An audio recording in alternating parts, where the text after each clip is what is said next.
জয় শ্রীকৃষ্ণ। রাধে রাধে। প্রিয় ভক্তগণ, গীতাপাঠ অফিসিয়াল চ্যানেলের তরফ থেকে সবাইকে নমস্কার জানাই।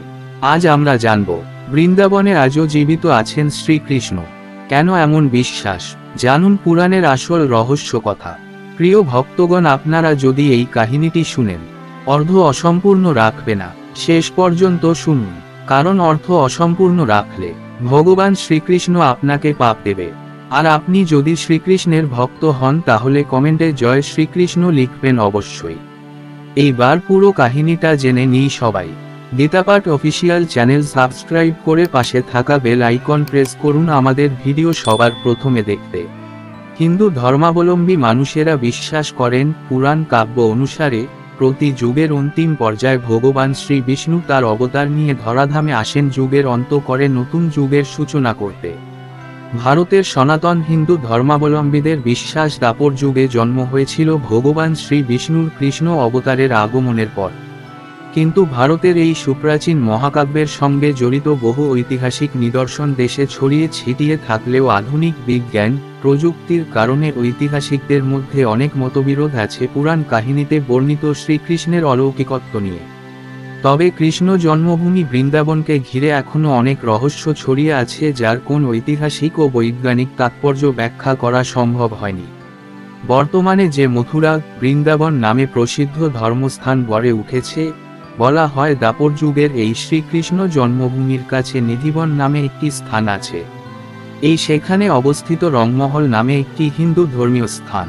অঞ্চলটি গড়ে উঠেছে হাজার হাজার বছরের পুরনো 160108টি তুলসী বৃক্ষ দিয়ে।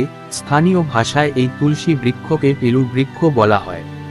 বৈজ্ঞানিক তত্ত্বকে বুড়ো আঙুল দেখিয়ে তুলসী গাছগুলি আলোর বিপরীতেই বেড়ে চলেছে, যেন পুণ্যভূমিকে মাটি স্পর্শ করে আছে। এলাকার মানুষের বিশ্বাস, এই স্থানেই শ্রীকৃষ্ণ দ্বাপর যুগে তার গোপী অর্থাৎ মুক্ত সখীদের নিয়ে রাসলীলা করতেন। আর তাদের বিশ্বাস আসলে এই 100108টি তুলসী বৃক্ষ আসলে শ্রীকৃষ্ণের সখী, যারা রাতের বেলা মনুষ্য রূপ ধারণ করেন ভগবানের সাথে রাসে অংশ নিতে।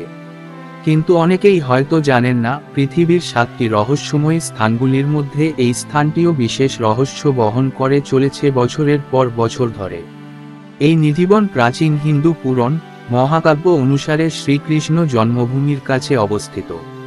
এই স্থানে রংমহল বলে একটি স্থান আছে, যাকে দ্বাপর যুগের রাসমঞ্চ বলা হতো। লোককথা অনুসারে গোপীদের নিয়ে এই রংমহলেই মধ্যরাতে রাসলীলায় অংশ নিতেন শ্রীকৃষ্ণ। আর অদ্ভুত বিষয় এটাই যে এই অঞ্চলের মানুষ এখনও বিশ্বাস করেন প্রতি রাতে এখানে এখনও শ্রীকৃষ্ণ আসেন তার গোপীদের সঙ্গে প্রেম রাসে অংশ নিতে। সেই বিশ্বাসকে গুরুত্ব দিয়ে আজও ওই অঞ্চলে রাত নামার আগে বন্ধ করে দেওয়া হয় রংমহলের মূল মন্দিরের দরজা। আর মন্দির বন্ধ হওয়ার সঙ্গে সঙ্গে গোটা নিধিবন অঞ্চল ফাঁকা করে দেওয়া হয় আর ভালোভাবে তল্লাশি নেওয়া হয় গোটা এলাকার, যাতে নিধিবন সংলগ্ন মন্দিরের আশেপাশে একজনও মানুষ না থাকে।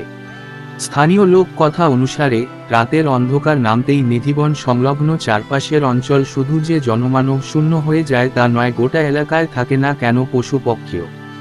এমনকি নিধিবন সংলগ্ন অঞ্চলে যে বাদরগুলি ঘুরে বেড়ায় তারাও রাতের অন্ধকার নামতেই প্রস্থান করে এলাকা ছেড়ে, থাকে না একটা পাখিও।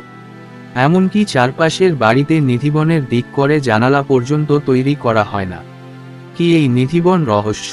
কেন রাতের পর কোন মানুষ এই অঞ্চলের দিকে তাকিয়েও দেখে না? স্থানীয় মানুষের বিশ্বাস, এই স্থানে রাতে যে থাকে তার দৃষ্টি শক্তি ও বাক শক্তি হারিয়ে যায়। প্রতি রাতে সন্ধ্যারতির পর মন্দিরের উপর পালঙ্ক সাজিয়ে রাখা হয়, থালায় পান ও লাড্ডু ভোগ হিসাবে রাখা থাকে। প্রতিদিনের মতো রোজ ভোরে মঙ্গল আরতির সময় সেই স্থানে সমস্ত জিনিস ব্যবহৃত অবস্থায় পান মন্দিরের প্রধান পুরোহিত।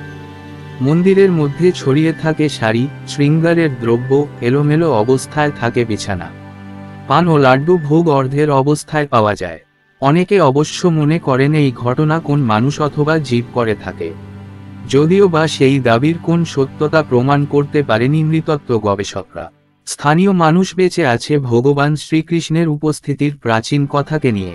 তারা এখনও দাবি করেন ওই অঞ্চলে রাতের বেলা সাধু সন্তরা বাঁশির সুর ও নূপুরের ধ্বনি শুনতে পান। বিজ্ঞান আর বিশ্বাসের দোনো চলছেই যুগ যুগ ধরে, আর নিধিবন থেকে গেছে পৃথিবীর রহস্যের আধারে। এইভাবে যুগ যুগ ধরে বৃন্দাবনে আজও জীবিত আছেন শ্রীকৃষ্ণ। কাহিনীটি ভালো লাগলে অবশ্যই লাইক দেবেন, যথাযথ শেয়ার করুন, যাতে করে এরকম নতুন নতুন অজানা অলৌকিক রহস্যজনক ভিডিও আপনাদের জন্য আমার চ্যানেলে দিতে পারি। এরকম অজানা রহস্যজনক ভিডিও পেতে কমেন্ট করুন, আমরা সেই নিয়ে একটি ভিডিও বানাবো।